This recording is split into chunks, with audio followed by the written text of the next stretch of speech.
أعوذ بالله من الشيطان الرجيم. بسم الله الرحمن الرحيم. واقتلوهم حيث ثقفتموهم وأخرجوهم من حيث أخرجوكم والفتنة أشد من القتل ولا تقاتلوهم عند المسجد الحرام حتى يقاتلوكم فيه فإن قاتلوكم فاقتلوهم كذلك جزاء الكافرين فإن انتهوا فإن الله غفور رحيم. وقاتلوهم حتى لا تكون فتنة ويكون الدين لله فإن انتهوا فلا عدوان إلا على الظالمين. الشهر الحرام بالشهر الحرام والحرمات قصاص فمن اعتدى عليكم فاعتدوا عليه بمثل ما اعتدى عليكم واتقوا الله واعلموا أن الله مع المتقين. صدق الله العظيم. ابھی جو آیت پڑھی گئی ہے وَاقْتُلُوهُمْ حَيْثُ ثَقِفْتُمُوهُمْ، یہ آیت اگرچہ ہم مسلمانوں کو اچھی طرح یاد نہیں ہے، لیکن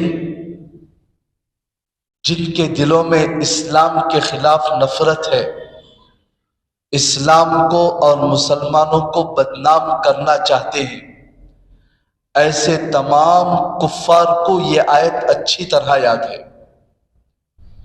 اور سوشل میڈیا پر آپ دیکھے ہوں گے یا سنے ہوں گے، کئی مسلمانوں سے کفار جو ہے یہ آیت پڑھ کر ترجمہ کر کے اسلام پر انگلی اٹھاتے ہیں تو مسلمان اس کا جواب دے نہیں پاتا، اور وہ لوگ مسلمانوں کو ایسا گمراہ کرتے ہیں کہ خود مسلمانوں کو اسلام پر اعتراض شروع ہو جاتا ہے، قرآن پر اعتراض شروع ہو جاتا ہے۔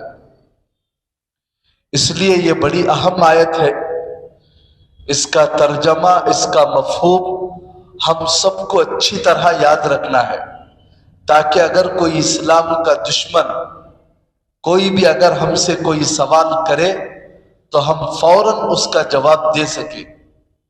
یہ آیت سورہ بقرہ کی 190 پر 1ویں آیت ہے۔ اسلام پر انگلی اٹھانے والے بھی بڑی عجیب لوگ ہیں۔ سب سے پہلا سورہ فاتحہ میں 7 آیتیں ہیں، وہ ان کو دکھائی نہیں دی۔ 190 آیتیں ہیں، وہ ان کو دکھائی نہیں دی۔ سب سے پہلے اسی آیت پر اعتراض کرتے ہیں، اور کمزور ایمان والے جنہیں قرآن کے بارے میں کچھ بھی معلوم نہیں ہے، ان کے سامنے یہ آیت پڑھ کر ترجمہ کر کے ان کو کہا جاتا ہے کہ بھئی تمہارے اسلام میں تو یہ بتایا گیا ہے کہ کافروں کو قتل کرو، ان کو ان کے گھروں سے نکالو، یہ کیسا اسلام ہے؟ اس لیے ہم ہمارے اس ملک کے اندر اسلام پسند نہیں کرتے۔ تو آپ دیکھے ہوں گے، آپ کو پتا ہے، ابھی قریب میں ایک آدمی ہے وسیم رضوی کے نام سے، پہلے شیعہ تھا، بعد میں مرتد ہو کر کافر بن گیا۔ اس کا سب سے پہلا اعتراض بھی یہی آیت ہے۔ اس نے خود ایک قرآن بنائی، قرآن بنا کر اس میں سے ایسی تمام آیتیں جو 14 یا 15 آیتیں ہیں جو کافروں کو کھٹکتی ہیں، جس کا صحیح مفہوم معلوم نہ ہونے کی وجہ سے وہ لوگ قرآن پر اعتراضات کرتے ہیں، ان سب آیتوں کو نکال کر دوسری قرآن پیش کیا، اور سپریم کورٹ سے درخواست کی کہ ہندوستان میں جتنے قرآن ہیں ان سب کو بین لگا دیا جائے، میں نے جو قرآن لکھی ہے اس قرآن کو شائع کیا جائے۔ لیکن حکومت نے بھی اس کی درخواست کو منظور نہیں کہ رد کر دیا۔ بے وقوف آدمی ہے، اسے پتہ ہی نہیں کہ قرآن مجید کے اوپر اللہ کے نبی کے زمانے سے اعتراضات کرتے آ رہے ہیں۔ اللہ نے خود قرآن مجید میں فرمایا اِنَّا نَحْنُ نَزَّلْنَا الذِّكْرَ وَإِنَّا لَهُ لَحَافِظُونَ، ہم نے قرآن اتارا ہے، اس کی حفاظت کی ذمہ داری ہماری ہے، کسی کو حفاظت کی کرنے کی ضرورت نہیں۔ قیامت تک انشاءاللہ ایک نقطہ بھی کوئی مٹا نہیں سکتا قرآن مجید کا۔ قیامت کے قریب، جب بالکل قیامت قریب ہے، اللہ خود قرآن پاک کو اٹھا لیں گے۔ کیسے اٹھا لیں گے؟ جتنے قرآن ہیں صرف سادے پلین ورق رہیں گے، آیتیں اٹھ گئی ہوں گی، صرف اللہ ختم کریں گے، باقی کوئی انسان نہ قرآن مجید کو بدل سکتا ہے، نہ زبر زیر کو بھی تبدیل نہیں کر سکتا۔ الحمد للہ رب العالمین، پوری دنیا میں الحمدللہ رب العالمین ہی پڑھیں گے، کوئی بدل کر الحمدی نہیں پڑھ سکتا، اتنی حفاظت اللہ نے لے رکھی ہے۔ تو اسلام کے دشمن قرآن مجید کی جن آیتوں پر اعتراض کرتے ہیں ان میں سے یہ ایک آیت ہے۔ اس آیت کا مطلب ہے وَاقْتُلُوهُمْ حَيْثُ ثَقِفْتُمُوهُمْ، جہاں تمہیں وہ کافر ملے ان کو قتل کرو۔ یہ آیت پڑھ کر کافر مسلمانوں کو کہتے ہیں دیکھو تمہارا اسلام، تم تو امن کی بات کرتے ہو، پیار محبت کی بات کرتے ہو، جبکہ تمہارے قرآن مجید میں کہا گیا ہے کہ کافروں کو قتل کرو، جہاں بھی ملے ان کو نکال دو۔ تم کیسا مذہب پیش کر رہے ہو؟ اس لیے ہمارے اس ملک میں اسلام نہیں چلے گا۔ ایک پروپوگنڈا کرتے ہیں اسلام کے خلاف۔ اس لیے اس آیت کو سمجھنا ضروری ہے کہ اللہ نے کن کافروں کو مارنے کا حکم دیا ہے۔ دیکھو قرآن کریم کی کوئی بھی آیت ہو، جب تک شان نزول کو نہیں سمجھتے، کس موقع پر اللہ نے یہ آیت اتارا ہے، قرآن مجید کو صحیح سمجھ نہیں سکتے۔ کوئی بھی آدمی صرف قرآن اٹھا لیا، تیلگو میں ترجمہ پڑھ لیا یا انگلش کے اندر ٹرانسلیشن پڑھ لیا اور سمجھنے کی کوشش کرے گا تو گمراہ ہو جائے گا۔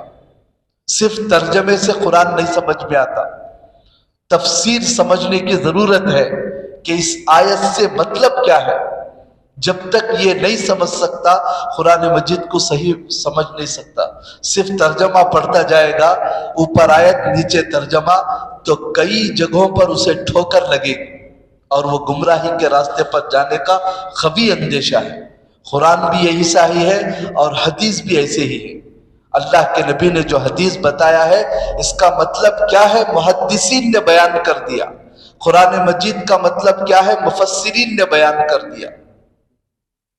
اب قیامت تک کوئی بھی آدمی قرآن کا ترجمہ لکھے گا تو محدثین مفسرین نے جو اصول بتائے ہیں ان کو سامنے رکھ کر ہی کرتا ہے، جب ہی قرآن مجید سمجھ میں آتی ہے۔ تو اس آیت کا مفہوم سمجھنے کے لیے یہ ایک واقعے کو سمجھنا پڑے گا۔ گزشتہ منگل بھی میں یہ واقعہ بتایا تھا، یہ واقعے کو سمجھیں گے تو اس آیت کو سمجھ سکتے ہیں، ورنہ جیسے یہ ہمارے ملک کے کفار سمجھ رہے ہیں ہم بھی یہی سمجھیں گے کہ اللہ نے کافروں کو قتل کرنے کا حکم دیا ہے۔ وہ واقعہ کیا ہے؟ عمرۃ الخزا کا۔ مکے میں مسلمانوں کو بہت ستاتے تھے، بہت تکلیفیں دیے، بہت مارے، ظلم و ستم کی حد کر دی۔ تو تب مسلمان ہجرت کر کے پہلے حبشہ گئے، بعد میں مدینہ منورہ گئے، اور مدینے کو ہجرت کر کے تقریباً 6 سال ہو گئے۔ ان 6 سالوں میں اپنے وطن کو یاد کر کے تڑپتے تھے مسلمان، اللہ کے گھر کو یاد کر کے۔ حج کا زمانہ آتا تو سارے حجاز سے لوگ جاتے، لیکن مسلمانوں کے لیے ممنوع تھا، داخل نہیں ہو سکتے تھے مسلمان۔ سب لوگ عمرہ کرنے کے لیے آتے، اس زمانے میں جیسا بھی رائج تھا عمرہ کرنے کے لیے آتے، حج کرنے کے لیے آتے۔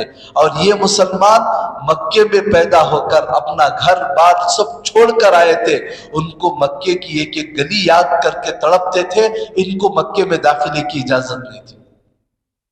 6 سال کے بعد اللہ کے نبی نے خواب دیکھا کہ اللہ کے نبی عمرہ کر رہے ہیں اپنے صحابہ کے ساتھ، اور اللہ کے نبی کا خواب جھوٹا نہیں ہوتا، اللہ کے نبی کا خواب وہی ہوتا ہے اللہ کی طرف سے۔ اللہ کے نبی نے صبح بیان کیا کہ میں نے ایسا خواب دیکھا ہے، اب عمرہ کرنے کا ارادہ ہے، مکے جانے کا۔ تو سب خوشی خوشی میں تقریباً 1400 صحابہ اکرام تیار ہو گئے عمرے کے لیے۔ اب عمرے کے لیے نکلے تو صلح حدیبیہ کا بڑا لمبا واقعہ ہے۔ اللہ کے نبی حدیبیہ نامی ایک مقام پر ٹھہر گئے مکے کے پاس، اور حضرت عثمان کو بھیجا۔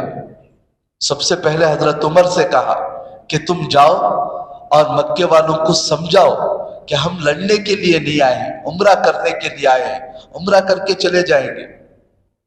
حضرت عمر نے کہا کہ اللہ کے نبی، مجھے جو ہے کوئی یہاں خاندان میں پہچاننے والا بھی نہیں ہے، اور میں ان کی حرکتوں کو برداشت بھی نہیں کر سکتا، اس لیے آپ میرے بجائے حضرت عثمان کو بھیج دیں۔ تو اللہ کے نبی نے حضرت عثمان کو بھیجا۔ حضرت عثمان جب یہ درخواست لے کر گئے تو تقریباً کفار کی طرف سے 5 وفد آئے، جماعت کی شکل میں، 2 3 آدمی۔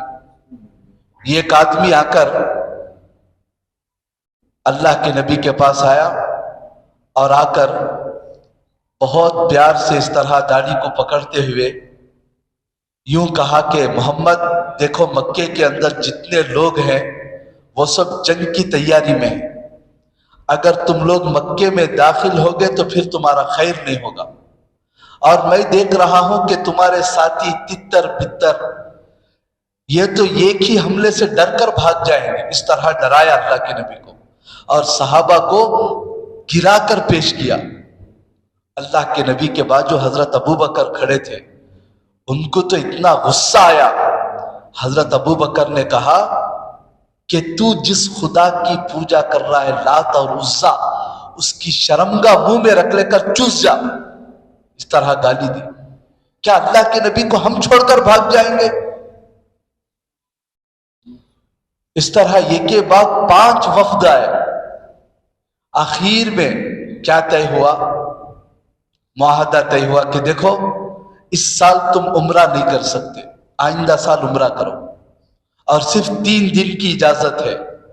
3 دن کے لیے مکے میں آنا، اور ہتھیار لے کر نہیں آنا، 3 دن سے زیادہ نہیں ٹھہرنا، اور 10 سال تک ہم آپس میں جنگ نہیں لڑیں گے، نہ تم ہمارے اوپر حملہ کرو گے نہ ہم تمہارے اوپر حملہ کریں گے، اور مکے سے کوئی آدمی مسلمان ہو کر تمہارے پاس آ جائے تو اسے مدینہ مکے کو واپس لوٹانا ضروری ہے، اور مدینے سے کوئی آدمی آ جائے تو ہم اس کو واپس نہیں بھیجیں گے۔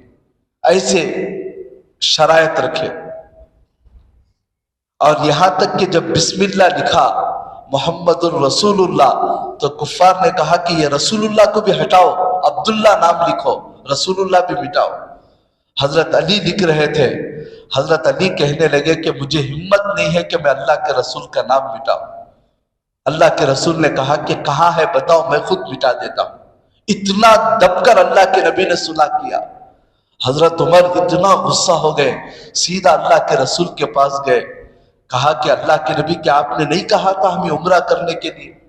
آپ نے ہم سے وعدہ نہیں کیا تھا؟ تو اللہ کے نبی نے کہا کیا تھا، اور کیا میں نے یہ بھی کہا تھا کہ اسی سال عمرہ کریں گے؟ لیکن عمر تم عمرہ ضرور کرو گے۔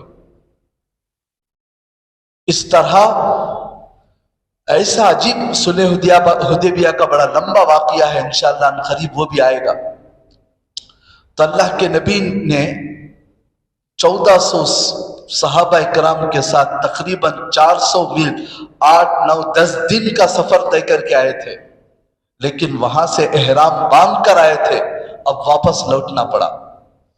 تو جا رہے تھے تو سب کا دل ٹوٹ گیا تھا، سب کا دل ٹوٹ گیا تھا، لیکن اللہ نے آیتیں اتاری، اِنَّا فَتَحْنَا لَكَ فَتْحًا مُبِينًا، اے نبی ہم نے آپ کو کھلی ہوئی کامیابی دی۔ یہ سال تو گزر گیا، اب آئندہ سال انہوں نے وعدہ کیا تھا کہ آئندہ سال تم عمرے کے لیے آؤ۔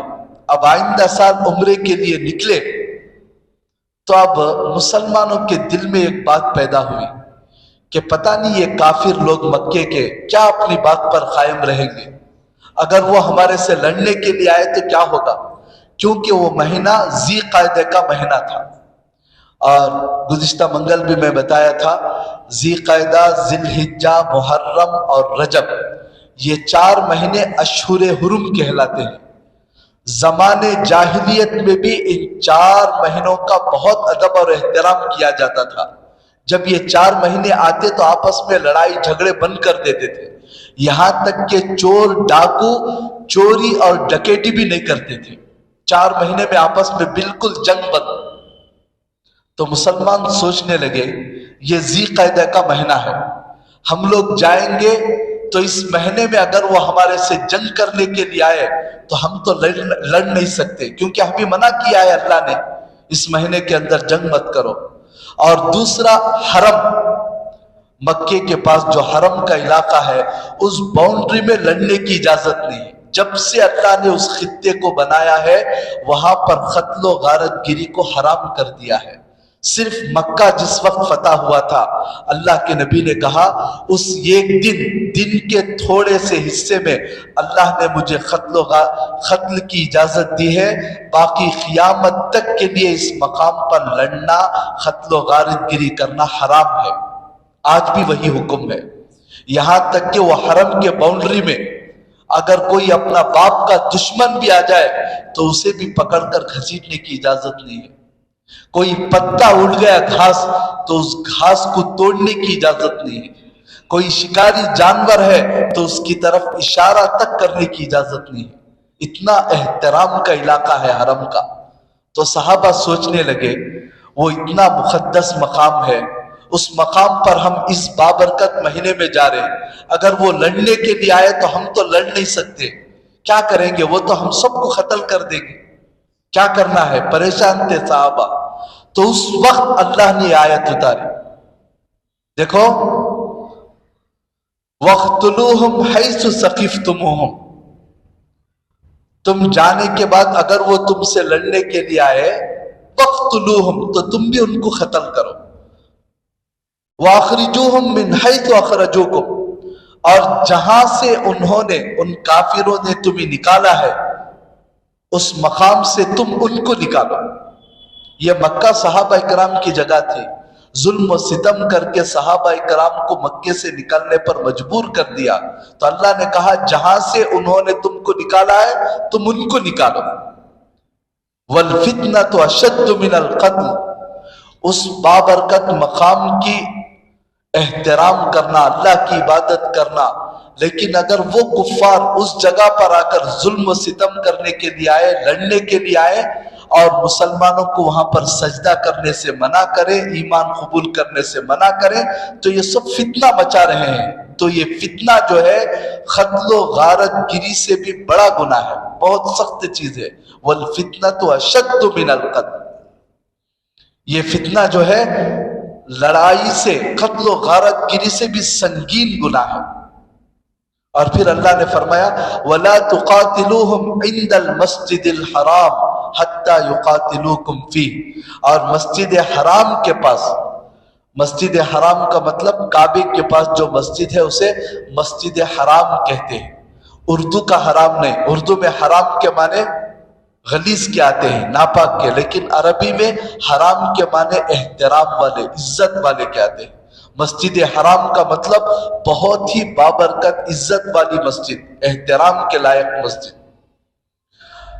تو اللہ نے فرمایا کہ مسجد حرام کے پاس قتل و غارت گیری مت کرو، حتی یقاتلوکم فی، یہاں تک کہ وہ تم سے لڑنے کے لیے آئے۔ اگر وہ تم سے لڑنے کے لیے آئے تو اس وقت تم لڑو، تم خود جا کر خود سے حملہ نہ کرو۔ بلکہ اسلام کے اگر تقریباً جنگوں کو دیکھا جائے گا تو پتہ چلے گا کہ اسلام کی جو عظیم الشان 3 جنگ ہوئے ہیں، بدر، احد، خندق، یہ سب دفاعی جنگیں ہیں، صحابہ اکرام خود جا کر لڑنے کے لیے نہیں گئے۔ مکے سے کفار 1000 کے برابر لشکر لے کر تقریباً 350 کلومیٹر دور آ گئے تھے، تب پتہ چلا تو مسلمان یہاں سے نکلے ہیں۔ مسلمان 150 کلومیٹر گئے ہیں اور 350 کلومیٹر دور وہ لڑنے کے لیے آ چکے ہیں. وہ خود لڑنے کے لیے آ گئے تھے تو تب لڑائی کو روکنے کے لیے مسلمان بدر کے لیے نکلے. بدر کا میدان مدینے سے 150 کلومیٹر ہے، مکے سے 350 کلومیٹر دور ہے. تو غلطی کس کی ہے یہاں پر؟ مکے کے لوگوں کی ہے.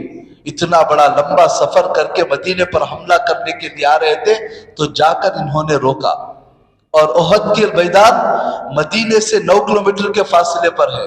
تقریباً 450 کلومیٹر طے کر کے مدینے پر حملہ کرنے کے لیے آئے تو مدینے سے 9 کلومیٹر جا کر صحابہ اکرام نے احد کے میدان میں لڑا ہے.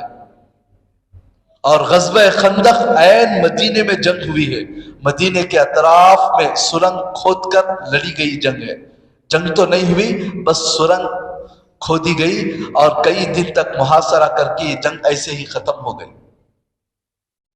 وہ خود 450 کلومیٹر دور مدینے تک آ گئے تھے، تب صحابہ اکرام ان سے مقابلے کے لیے نکلے.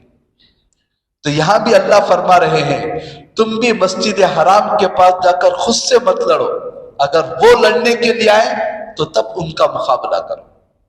فَإِن قَاتَلُوكُمْ فَاقْتُلُوهُمْ، بس اگر وہ تم سے قتل کرنے پر قتال کرنے پر آئے تو تم بھی ان کو قتل کرو. كَذَلِكَ جَزَاءُ الْكَافِرِينَ، یہی بدلہ ہے کافروں کا. اللہ نے یہ آیت اتاری ہے اس وقت حدیبیہ کے مقام پر. اب اس زمانے کے کافر کیا کرتے ہیں؟ یہ سب نکال کر صرف اس ٹکڑے کو پکڑتے ہیں. وَاقْتُلُوهُمْ حَيْثُ ثَقِفْتُمُوهُمْ، تمہارے اللہ نے کہا ہے کہ تم ان کافروں کو جہاں پاؤ قتل کرو. ارے اس زمانے کے کافروں کو اللہ نے نہیں کہا. کس زمانے کے؟ اس زمانے کے. اور کس مقام پر؟ مسجد حرام کے پاس، جو صلح حدیبیہ کے پاس جو واقعہ پیش آیا تھا اس واقعے کی طرف ہے بیک گراؤنڈ اس کا. تو اس زمانے کے لوگ یہ سب بیک گراؤنڈ ہٹا کر صرف ترجمہ کر کے مسلمانوں کو بہکاتے ہیں. تو ہم لوگوں کو جواب دینا چاہیے بھئی اللہ نے اس زمانے کے کافروں کو نہیں کہا ہے. اس زمانے میں جو مسجد حرام سے روکنے والے ہیں اور اس مقدس مقام پر لڑنے کے لیے آئے ہیں تو ان کافروں سے کہا ہے کہ جا کر تم بھی قتل کرو. فَإِنِ انْتَهَوْا فَإِنَّ اللَّهَ غَفُورٌ رَحِيمٌ. اور پھر آگے کی آیت میں فرما اگر وہ عین جنگ کے وقت میں باز آ جائیں، جنگ کو چھوڑ دیں، اسلام قبول کرنے کا ارادہ کریں تو بس جنگ کو رکا دو، لڑنا بند کر دو، کیونکہ اللہ تعالیٰ مغفرت کرنے والا، رحم کرنے والا ہے. جتنے بھی انہوں نے غلطیاں کہے ہیں اللہ سب کو معاف کر کے ان کے گناہوں کو معاف کرنے والا ہے. اگر وہ رکنا چاہے تو روک دو جنگ کو. اور پھر فرمایا وَقَاتِلُوهُمْ، تم جو ہے ہمت ہار کر یہاں مت بیٹھو، عمرے کے لیے نکلو، نکل کر اگر وہ لڑنے کے لیے آئے تو ان سے قتال کرو. وَقَاتِلُوهُمْ حَتَّى لَا تَكُونَ فِتْنَةٌ وَيَكُونَ الدِّينُ لِلَّهِ، یہاں تک کہ یہ فتنہ، یہ ظلم و ستم، کفر و شرک سب ختم ہو جائے اور صرف اللہ کا دین باقی رہے، ایسے ان سے لڑو. فَإِنِ انْتَهَوْا فَلَا عُدْوَانَ إِلَّا عَلَى الظَّالِمِينَ، بس اگر وہ باز آ جائے، ظلم و ستم کو چھوڑ دے تو بس تم بھی ان کو چھوڑ دو. ظالموں کے کسی پر ظلم نہیں ہونا چاہیے، صرف ظالموں کے اوپر ظلم ہونا چاہیے. اگر وہ بھی باز آ جائے تو ان کو بھی درگزر کر دو. اور پھر آگے کی آیت میں اللہ نے فرمایا الشہر الحرام بالشہر الحرام والحرمات قصاص، حرمت والے مہینے کا بدلہ حرمت والا مہینہ ہے اور حرمتوں پر بھی بدلے کے احکام جاری ہوتے ہیں. ان کافروں کو یہ چاہیے کہ ذی قعدہ کے مہینے میں اور رجب کے مہینے میں اور محرم کے مہینے میں آپس میں نہ لڑے، لیکن اگر اس مہینے کو جانتے ہوئے بھی وہ تم سے لڑنے پر آئے تو ایسے وقت میں بدلہ لے سکتی. کتنا؟ فَمَنِ اعْتَدَى عَلَيْكُمْ فَاعْتَدُوا عَلَيْهِ بِمِثْلِ مَا اعْتَدَى عَلَيْكُمْ، چنانچہ اگر کوئی شخص تم پر کوئی زیادتی کرے تو تم بھی ویسے ہی زیادتی اس پر کرو جیسی زیادتی اس نے کی ہے. جتنا اس نے زیادتی کی ہے اتنی زیادتی کرو، انصاف کے ساتھ. اس نے ایک آدمی کو مارا ہے تم ایک آدمی کو مارو، اس نے لڑا ہے تو تم لڑو، اس نے گالی دی ہے تم گالی دو، بس جہاں تک ہو سکے. اس سے زیادہ بدلہ لینے کی اجازت نہیں. خود اللہ کے نبی کو احد کے میدان میں ہمارے نبی کے چچا شہید ہو گئے حضرت حمزہ، اور بڑا دردناک طریقے پر شہید کیا حضرت حمزہ کو۔ جسم کے 13 ٹکڑے کر دیے تھے، آنکھ نکال دی تھی، کان نکال دیے تھے، ناک نکال دی تھی، ہونٹ نکال دیے تھے، اور یہ سر کو جو ہے پتھر سے پھوڑ کر کھوپڑی الگ کر دی گئی تھی، یہاں تک کہ کسی کو پتہ نہیں چلتا تھا کہ یہ حضرت حمزہ ہے۔ ان کی بہن نے ہاتھ میں پہنی ہوئی انگوٹھی کو دیکھ کر پہچانا کہ یہ میرا بھائی ہے۔ اللہ کے نبی اس حالت کو دیکھ کر اتنا روئے، اور اللہ کے نبی نے قسم کھایا کہ جیسے میرے چچا کو انہوں نے مسلح کیا ہے، ٹکڑے ٹکڑے کیا ہے، میں بھی ان کے 70 آدمیوں کو ایسے ماروں گا۔ قسم کھا لی اللہ کے نبی نے۔ تو اللہ نے فوراً آیت اتاری، جبرائیل کو بھیجا، حضرت جبرائیل آ کر آیت سنائے، وَإِنْ عَاقَبْتُمْ فَعَاقِبُوا بِمِثْلِ مَا عُوقِبْتُمْ وَلَئِنْ صَبَرْتُمْ لَهُوَ خَيْرٌ لِلصَّابِرِينَ۔ اے نبی، اگر آپ بدلہ لینا چاہتے ہیں تو اتنا بدلہ لو جتنا انہوں نے تمہارے اوپر ظلم کیا ہے۔ انہوں نے تمہارے ایک چچا کو مارا ہے تو تم ان کے 70 آدمیوں کو کیسے مارو گے؟ یہ تو ناانصافی ہے۔ وَلَئِنْ صَبَرْتُمْ، لیکن اگر بدلہ نہ لو، صبر کر دو، تو صبر کرنا تمہارے لیے بہتر ہے۔ اللہ کے نبی کے چچا اتنے ٹکڑے ہو گئے، تب بھی اللہ جو ہے اللہ کے نبی کو اطلاع دے رہا کہ حد سے زیادہ آگے مت بڑھو، ایک آدمی کو مارا ہے تو ایک آدمی کو مارو، ایک کے بدلے 70 کو مارنا یہ اسلام کے خلاف ہے۔ تو یہاں بھی یہی حکم دیا گیا کہ اگر بدلہ لینا ہے تو جتنا انہوں نے ظلم کیا ہے بس اتنا ہی بدلہ لو، اس سے زیادہ نہیں۔ وَاتَّقُوا اللَّهَ، اور اللہ سے ڈرو، وَاعْلَمُوا أَنَّ اللَّهَ مَعَ الْمُتَّقِينَ، اور جان لو کہ بے شک اللہ تعالیٰ اللہ سے ڈرنے والوں کے ساتھ ہے۔ آگے بھی یہ مضمون باقی ہے، انشاءاللہ اگلے منگل اس کو بیان کیا جائے گا۔ اللہ ہم سب کو سنی ہوئی باتوں پر عمل کرنے کی توفیق عطا فرمائے۔